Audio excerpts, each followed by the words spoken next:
Ukraine के front पर Putin ने बड़ा फैसला ले लिया है। 72 घंटे के अंदर रूस की सेना ने यूक्रेन पर इतने हमले किए हैं कि ज़ेलेंस्की ने गिनना तक छोड़ दिया है। अब पूरे यूक्रेन और यूरोप को फिर से डोनाल्ड ट्रंप से उम्मीद है कि वही पुतिन को रोक सकते हैं, लेकिन पुतिन का प्लान कुछ और ही है, जिसमें ईरान की बड़ी भूमिका नजर भी आ रही है। यूक्रेन के युद्ध का फैसला अब ईरान का ड्रोन करेगा। यूक्रेन के युद्ध का फैसला अब पुतिन का वो ट्रिगर करेगा जिसके दबते ही लॉन्च होता है ईरान का शाहिद ड्रोन। ऐसा इसलिए क्योंकि यूक्रेन में शाहिद ड्रोन से होने वाली तबाही बता रही है। यूक्रेन पर हुए अब तक के सबसे बड़े ड्रोन अटैक को लेकर व्हाइट हाउस तक खौफ फैल चुका है। यही वजह है कि डोनाल्ड ट्रंप भी कह रहे हैं कि उन्हें ईरान के शाहिद 136 जैसे ड्रोन बनाने की जरूरत है। अमेरिका को $4 करोड़ का ड्रोन नहीं चाहिए, बल्कि शाहिद 136 जैसे ड्रोन चाहिए, जिनकी कीमत कुछ लाख रुपए तक होती है। डोनाल्ड ट्रंप भी ईरान की ड्रोन पावर को बहुत अच्छी तरह से समझ रहे हैं, क्योंकि इस ड्रोन के इस्तेमाल में पुतिन ने अचानक से इजाफा कर दिया है। यूक्रेन के डोनेत्स्क और कीव में हुआ हमला बता रहा है कि पुतिन अब रुकने वाले नहीं हैं। यूक्रेन में ईरान के ड्रोन का डर ऐसा फैला है कि जो इस युद्ध में अब सबसे ज्यादा महसूस किया जा रहा है। ईरान के शाहिद 136 ड्रोन की रेंज बढ़ चुकी है। इसकी फायर पावर और एयर डिफेंस को धोखा देने वाली ताकत भी बढ़ चुकी है। शाहिद 136 ड्रोन में अब पिस्टन इंजन नहीं, इसमें जेट इंजन लग चुका है। जेट इंजन की वजह से ये 2000 मीटर की ऊंचाई पर उड़ता है, जिससे हैवी मशीन गन से इसे गिराना आसान नहीं होता। इस ड्रोन की अधिकतम रफ्तार अब 200 किलोमीटर प्रति घंटे से बढ़कर 400 किलोमीटर तक की जा चुकी है। इस ड्रोन में अब 30 किलो नहीं बल्कि 90 किलो के वॉरहेड लगाया जा सकता है, यानी कि तबाही की गारंटी पक्की है। यूक्रेन के सैनिकों के पास इस ड्रोन को गिराने के लिए अब 5 से 6 सेकंड ही होते हैं, और यही वजह है कि नीचे और तेज उड़ान की वजह से यूक्रेन इस ड्रोन को रोकने में पूरी तरह से कामयाब नहीं हो पा रहा है। डोनेत्स्क और कीव पर होने वाले हमले में बहुत से ड्रोन इसी वजह से अपने टारगेट से टकराए, क्योंकि यूक्रेन के पास रिएक्शन टाइम बहुत कम बचा। पुतिन की रणनीति और ईरान के ड्रोन की जुगलबंदी के बहुत ही खतरनाक रिजल्ट को एक ग्राफ के जरिए समझिए, जिससे ज़ेलेंस्की लगातार काउंटर करने की कोशिश कर रहे हैं। सितंबर 2023 में रूस ने 1 महीने के अंदर यूक्रेन पर 500 ड्रोन से हमला किया। एक साल के बाद सितंबर 2024 तक रूस हर महीने 1300 ड्रोन से हमला करने लगा। नवंबर 2024 में 2300 ड्रोन लॉन्च किए गए, और अब मार्च 2025 तक रूस हर महीने यूक्रेन पर 4200 ड्रोन से हमला कर रहा है। यानी हर रोज यूक्रेन पर 140 ड्रोन कहर बनकर टूट रहे हैं, और ये ज़ेलेंस्की का सबसे बड़ा खौफ बन चुका है।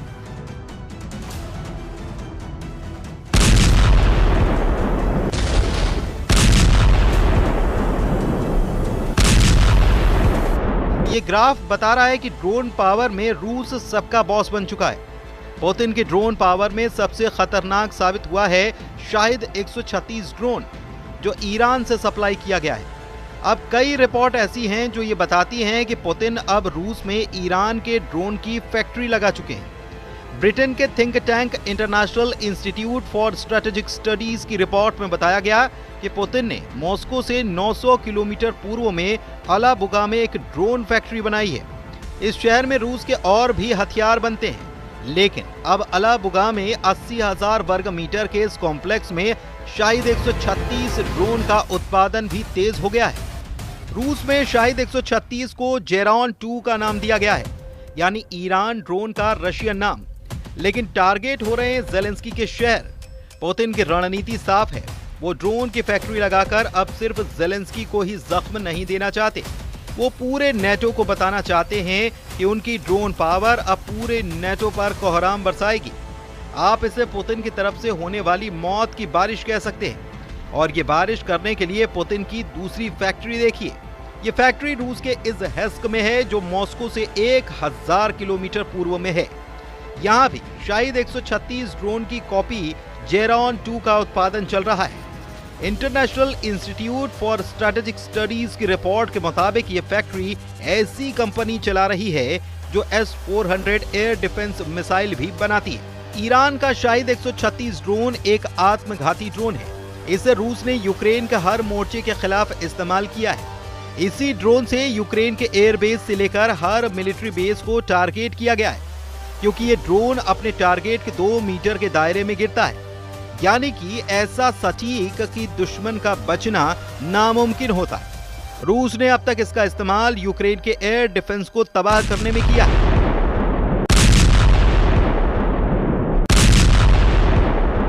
यूक्रेन के लॉन्ग रेंज रॉकेट सिस्टम जैसे कि अमेरिका से मिले हाइमार्स के खिलाफ किया गया है। रूस ने शाहिद 136 के जरिए हथियार गोदामों और मिलिट्री अड्डों को तबाह किया है। रूस ने इसके जरिए यूक्रेन में बिजली सप्लाई करने वाले ठिकानों पर भी अटैक किया है।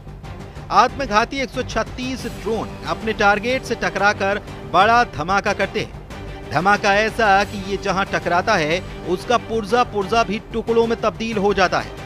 ये तस्वीरें बता रही है कि पुतिन के ड्रोन अटैक के बाद यूक्रेन का हाल गाजा जैसा होने लगा है।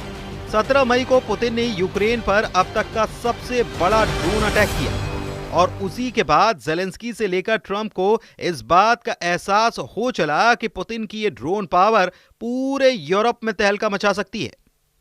यूक्रेन का दावा है कि पुतिन ने एक बार में 273 ड्रोन से हमला किया। दावा यह भी कि 88 ड्रोन मार गिराए गए, जबकि 128 को इलेक्ट्रॉनिक जैमिंग के जरिए नाकाम कर दिया गया, यानी कि 216 ड्रोन यूक्रेन के एयर डिफेंस के आगे फेल हो गए। लेकिन इसका मतलब यह भी है कि रूस के 57 ड्रोन यूक्रेन पर ताबड़तोड़ बरसे। 57 ड्रोन ने यूक्रेन का क्या हाल किया, ये तस्वीरें इसकी गवाही दे रही हैं। एक एक तस्वीर जरा देखिए। यूक्रेन के अंदर रूस के ड्रोन का खौफ समझिए। यूक्रेन में इस नीली बस की हालत बता रही है कि पुतिन ने रहम दिखाने से इनकार कर दिया है। यूक्रेन का दावा है कि रूस ने ड्रोन से इस बस के परखच्चे उड़ा दिए। इस हमले में 9 लोगों की मौत हुई और 4 की हालत बहुत गंभीर है। यह हमला यूक्रेन के सुमे में हुआ, जो रूस के बॉर्डर के बेहद करीब है, और इस वक्त पुतिन की फौज के खिलाफ बड़ा मोर्चा बना हुआ है। इस बस को देखकर ज़ेलेंस्की की हालत भी रोने वाली है। इस हमले ने उनको बुरी तरह से हिलाकर रखा है। ईरान के ड्रोन यूक्रेन के युद्ध का फैसला कर सकते हैं, इस पर पुतिन को पूरा यकीन हो चला है और अमेरिका भी समझ रहा है कि पुतिन का इरादा आखिर है क्या। जनवरी 2025 में ही ईरान ने एक वीडियो जारी करके बताया था कि उसकी ड्रोन पावर कितनी खतरनाक है। ईरान के सीक्रेट अड्डे का वीडियो देखिए। जैसे जैसे लाइट जलती है, ईरान के इन बहुत ही खतरनाक ड्रोन की तादाद बढ़ती जाती है। ईरान का ये सीक्रेट अड्डा ड्रोन का महागोदाम है, चारों तरफ ड्रोन ही ड्रोन। ये वीडियो जारी करके बताया गया कि ईरान की ड्रोन पावर बहुत बड़ी है और वो इससे न सिर्फ अपने दुश्मनों को निपटा सकता है, बल्कि रूस का भी बराबर साथ दे सकता है। ईरान के पास ड्रोन के करीब 20 बड़े प्रोजेक्ट हैं और सभी बड़े कामयाब रहे हैं।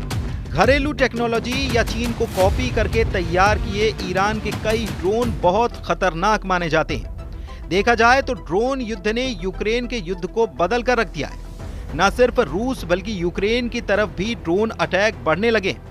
यूक्रेन के ड्रोन तो मॉस्को तक पहुंच रहे हैं और बड़े बड़े धमाके भी कर रहे हैं, लेकिन पुतिन के फायर पावर के आगे ज़ेलेंस्की की फौज टिक नहीं सकती।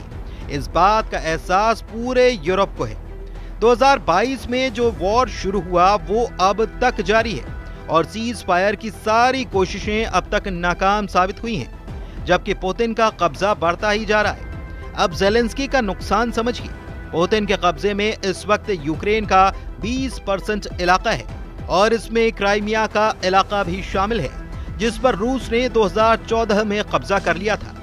यानी कि पुतिन इस लड़ाई में एक तरफा बढ़त बनाए हुए हैं, या कहें कि वो बहुत आराम से जीतते हुए नजर भी आ रहे हैं।